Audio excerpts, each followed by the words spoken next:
Hepinize merhabalar dostlar, hoş geldiniz. Kötü bir haberle karşınızdayız. Arda Güler sağ arka adele sakatlığı nedeniyle sezonu kapattı. Haberleri gündeme düştü.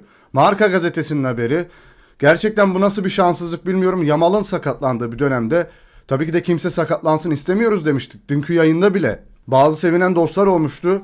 Şundan dolayı demiştim ben. Belki de Arda Güler La Liga'da asist krallığında birinci sıraya yerleşecekti. La Liga'da asist kralı olacaktı Arda Güler ama Yamal'dan sonra dün gece Yamal sakatlandı. Bu sabahta Arda Güler sakatlandı.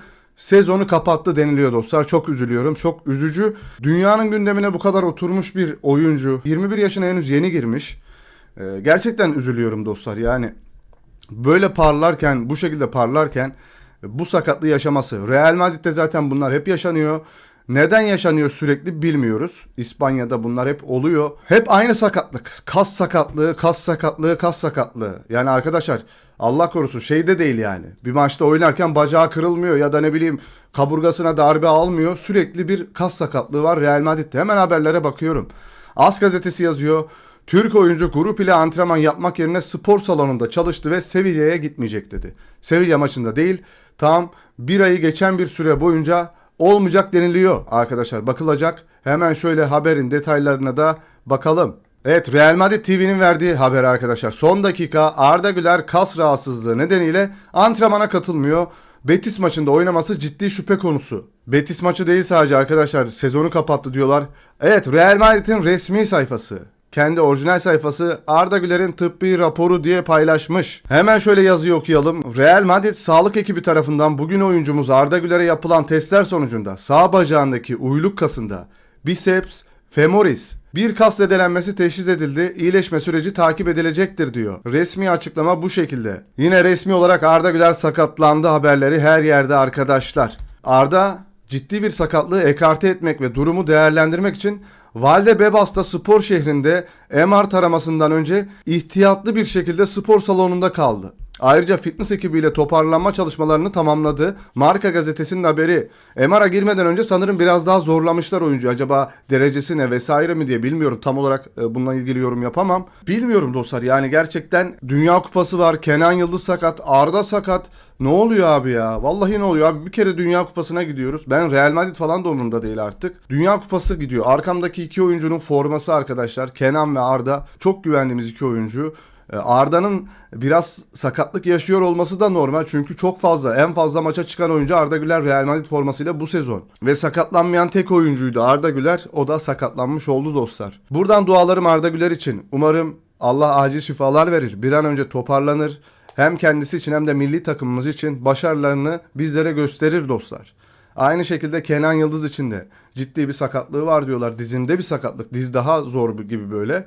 İki tane genç yeteneğimiz. Yani nazar değmesin bu çocuklarımıza ya. Real Madrid'den Arda Güler sakatlık açıklaması arkadaşlar. Dediğimiz gibi iyileşme sürecini takip edecekler. Arda Güler sezonu kapattı. Jose Luis Sanchez Radio Marca gazetesindeki muhabir arkadaşlar bu haberi bu şekilde yazmış. Sezon yok. Resmi olarak Arda Güler'in sakatlandığını duyurduğu sağ bacağın biceps femoris kasında kas yaralanması teşhisi kondu Arda Güler'e. Yani arkadaşlar aslında Arda sürekli oynuyor ama az süreler alan bir oyuncu normalde, ama kendini çok da yıpratan bir oyuncu. Ligin sonuna doğru gelmişken sakatlık da ortaya çıktı.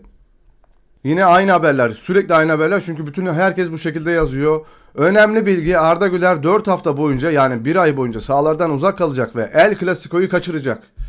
Yani merakla beklediğimiz bir maçtı yine arkadaşlar. Üzülüyorum arkadaşlar, vallahi üzülüyorum. Bir El Clasico, güzel bir El Clasico performansını da izleyebilirdik Arda Güler'in. Yine Real Madrid'i takip edeceğiz, sakatlığını yakından takip edeceğiz, milli takımı takip edeceğiz. Hakan Çalhanoğlu, Kenan Yıldız, hepsine bakacağız dostlar. Belki Can Uzun'dan da haber yok uzun zamandır. Çünkü Can Uzun'u da takip etmek istiyordum dostlar. O da yok. Yani o da kulübüyle sorunlar yaşıyor. Alberto Riera ile, teknik direktörüyle sorunlar yaşıyor. Can Uzun. Real Madrid Arda Güler'in sağ arka üst bacak kasında sakatlık tespit edildiğini açıkladı. Yani üst bacak kası, üst bacağın arkası arkadaşlar. Bellingham'ın yaşadığı sakatlığa benziyor sanırım.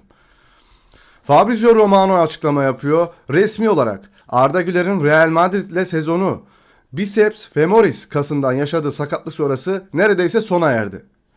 Arda 2026 Dünya Kupası'na dönmeye odaklanacak. Dönse bile arkadaşlar formdan düşmüş olarak gelecek. Kenan Yıldız da keza aynı şekilde. Formları falan da önemli değil arkadaşlar. Sağlıklı bir şekilde dönsünler. Çünkü önlerinde büyük kariyerleri var. Kendilerine çok dikkat etsinler. Yani gerçekten şu an Arda düşmanları deli gibi seviniyordur. Takım içindeki o haysiyetsizler seviniyordur. Deli gibi seviniyorlardır. Fanları seviniyordur. Sağlıklar diliyorum onlara. Umarım çabucak iyileşirler. Evet, her yerde bu haber var arkadaşlar. Her yerde. O yüzden şu kas grubunda arkadaşlar, üst kas grubunda tam da sağ arka bacağın burasında bir rahatsızlık yaşadığını söylemiş. Kasım'da bir sorun var. Antrenmana katılmıyor Arda Güler. Salona geçiyor. Sonra da MR'a çekilecek. MR'a çekilmiş sanırım. Bir ay sahalardan uzaksın demişler. Ama tam bir net bilgi yok aslında. Real Madrid sezonu kapattı demiyor. Arda Güler kas rahatsızlığı nedeniyle bugün antrenmana çıkmadı. Real Betis karşısında ciddi şüpheli diyorlar. Militao ve Arda Güler sezonu kapattı haberleri arkadaşlar. Her yerde var artık. Militao zaten kapatmıştı. Arda Güler de kapattı arkadaşlar. Arda Güler'in sezonu sona erdi. Mükemmel bir sezon geçirdi bu arada. Gerçekten bizi öyle gururlandırdı ki sizlerle ne güzel anılara şahitlik ettik Arda ile birlikte. Daha niceleri de olacaktı. Bir El Clasico performansı. Orada kendisini tekrardan gösterebilirdi. Üzülüyorum arkadaşlar. Gerçekten onu takip ederken çok heyecanlanıyorum. O gol atınca kendi kardeşim atmış gibi seviniyorum. Kenan atınca da aynı şekilde. Siz de milli futbolcularımız için dualarınızı eksik etmeyin dostlar. Biz onlara ancak bu şekilde moral vererek dualarımızla destek olabiliriz. Ama yine de onların haberlerini yapmaya devam edeceğiz. Tabii ki de yakından takip edeceğiz. Onları yüceltmeye, yükseltmeye çalışacağız arkadaşlar. Yine burada desteklerimizi sunacağız onlar için. Arda Güler fitness koçu ve fizyoterapist ile toparlanma egzersizlerini tamamladı. Direkt başlamış arkadaşlar. Arda Güler tedaviye başlanılmış, yani direkt başlamışlar. Spor yaparak başlamış, MR'ı çekilerek başlamış. Güçlü çocuk, güçlü çocuk. Hem mental olarak güçlü hem de fiziki olarak güçlü, geri dönecektir inşallah. Resmi açıklama: Eder Militao'nun Real Madrid'deki sezonu uyluk kasında, biceps femoris, aynı kas, yaşadığı sakatlık nedeniyle neredeyse sona erdi. Militao 2026 Dünya Kupası'na geri dönmeye odaklanacak. Fabrizio Romano. Bu durum giderek korkutucu bir hal almaya başlıyor. Arda Güler'in attığı bir pas vardı. Sosyal medyada dönen bir goy goy var arkadaşlar, da bu goy goy zamanı değil artık. Bu sanki Arda Güler'e de bulaşmış gibi. Onun uğursuzluğu, biliyorsunuz, onun diktatörlüğü bulaşmış gibisinden bir şey de var. Buna bile uymuş gerçekten yani arkadaşlar, üzücü. Ya bunlar var ya, deli gibi seviniyordur bunların fanları. Senin takipçin falan neden sevinir ki Arda Güler'in sakatlığında? Seni Mbappe yapan bu sezon Arda Güler zaten. Seni gol pozisyonuna sokan. Real Madrid kas sakatlıkları nedeniyle Arda Güler ve Eder Militao'yu sezonun geri kalanında kadro dışı bırakacak. Real Betis, Espanyol, Barcelona, Real Oviedo, Sevilla, Atletik, her iki oyuncu da artık Dünya Kupası'na kadar iyileşmeye odaklanmış durumda. Yani gerçekten Arda'ya denk gelmesi çok canımı sıktı arkadaşlar ya. Yamal gibi milli yıldızımız, İspanyol siteleri yazıyor. Yamal gibi milli yıldızımız Arda da sakatlanmış ve sezonun geri kalanında oynamayacak deniliyor. Neyse ki Dünya Kupası'na yetişecekmiş. El Clasico'da ne Yamal var ne de Arda Güler. Yemişim öyle El Clasico'yu abi. Hem Yamal'ı izlerdik hem Arda'yı izlerdik. İzleyeceğiz, yine izleyeceğiz. Bakalım bu diğer futbolcular, işte Arda Güler'in yerine girmeye çalışacak tipleri izleyeceğiz. Arda Güler'in yerini almaya çalışacak tipleri izleyeceğiz. Yani arkadaşlar, Arda Güler döndüğü zaman o formayı yine söke söke alır onlardan. Çok çalışkan bir çocuk. Good morning demişler. Yamal ve Rafinha hastanede bir fotoğraf yapmışlar. Bu gerçek bir buluşma mı bilmiyorum ama ikisi de hastanede. Tabii ki de yapay zeka gibi duruyor. Çünkü Rafinha da sakat, Yamal da sakat. Ya, tatsız bir El Clasico bizleri bekliyor.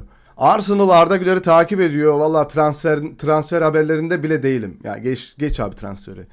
Arda Güler Dünya Kupası'nda forma giyebilecek, Yağız Sabuncuoğlu söylemiş. Nereden biliyorsun Yağız'ım yani? Hani nereden bildin? Hemen doktorlar seni mi aradı? La Liga Arda Güler'i paylaşmıştı. Sinematik hedeflerin kralı Arda Güler, pırlantayı koymuşlar. Sağ ayakla attığı bir gol vardı ceza sahası dışından, onu paylaşmışlar. Üzülüyorum gerçekten. Bacağımı al, ona ihtiyacım yok paylaşımları var. Hani taraftarlar, sevenler, ben bacağımı kullanmıyorum, al sen kullan diyorlar Arda Güler için. Ve bunu yabancı taraftarlar söylüyor dostlar. İspanyol doktor Diego Ripoll, Lamine Yamal'ın sakatlığının %30 oranında nüksetme riski var. Bu nedenle iyileşme süresi konusunda son derece dikkatli olunması gerekiyor. Eğer sakatlık kas karnındaysa, bu süre daha olumludur. Ancak kasın tendonla birleştiği yerde veya doğrudan tendonun içindeyse durum daha da ciddi olabilir ve bu da en az 4 ile 6 hafta sahalardan uzak kalması anlamına gelir. Nüksetme riski göz önüne alındığında Dünya Kupası kadrosuna yer alması zor görünüyor. Azami dikkat şart. Aynısı da Arda Güler için de dikkatli olun abi. İyi bakın ona. Hatta gerekiyorsa gel ülkemize abi. Burada tedavi etsin bizim Türk doktorlarımız seni. Oradaki doktorlar Mbappe'nin yanlış dizini tedavi etmeye çalışmışlardı. Sağlam olan dize tedavi uyguladılar. İspanya'da arkadaşlar. Adamın sağ dizi sakat, soluna tedavi uygulamışlar. Ya bu nasıl bir hatadır? Ben güvenmiyorum Real Madrid'in doktorlarına arkadaşlar, onu söyleyeyim size. Nasıl Mbappe kalkıp ülkesine gidip tedavi olduysa sen de Ardacığım dikkat etmen gerekiyor. Gerçekten oralarda her şey dönüyor olabilir, ben sana söyleyeyim. Umarım bu dediğim senin kulağına gider. Bu Arda'nın kulağına gitmesi için de arkadaşlar bu videoya like atarsanız ve bir de yorum bırakırsanız daha fazla kişinin önüne çıkarabiliriz. Bununla ilgili shorts videoları da yapacağım. Instagram'a atacağım, TikTok'a atacağım, her yere atacağım ki belki de Arda Güler'imizin karşısına çıkar. Çünkü bunun örnekleri var. Mbappe biliyorsunuz gitti kendi ülkesinde tedavi oldu. Abi yanlış dize tedavi uygulamak nedir? Gerçekten çok garip bir takım Real Madrid. Yani gerçekten çok garip bir böyle tedavi görevlileri var Real Madrid'de. Korkuyorum o yüzden. Gel abi ülkene. Sana burada paşalar gibi bakarlar. Bol bol kemik suyu, iyilik suyu içirtirler sana burada. Bilmem bana katılır mısınız dostlar? Bu da şu an aklıma geldi. Yani kafamda böyle bir yorum yoktu video öncesinde. Bir anda bu aklıma geldi dostlar. Arda Güler'i yakından takip edeceğiz. Kenan Yıldız'ı takip edeceğiz. Hakan Çalhanoğlu, diğer oyuncularımız hepsini, Ferdi'yi hepsini takip edeceğiz. Şimdilik video bu kadar olsun. Akşam bir yayın açarız belki, bilmiyorum. Olaylarla ilgili, açıklamalarla ilgili bir toplama, bir derleme yaparız arkadaşlar. Konuşuruz. Merakla bekliyoruz. Henüz net bir işte Arda Güler 1,5 ay yok haberi de yok arkadaşlar. Bekliyoruz. Nasıl bir şey olacak? Kaç ay olduğu söylenecek. Kaç maç kaçıracağı söylenecek. Kesinlikle de riske atmaması gerekiyor. Dünya Kupası bizim için daha önemli. Evet, videonun sonuna geldik. Video hoşunuza gittiyse like attıktan sonra hype haklarınızı kullanabilirsiniz. Kanalımıza abone olup bildirim zilini de açarsanız mutlu oluruz dostlar. Kendinize çok iyi bakın. Hoşça kalın. Bay bay.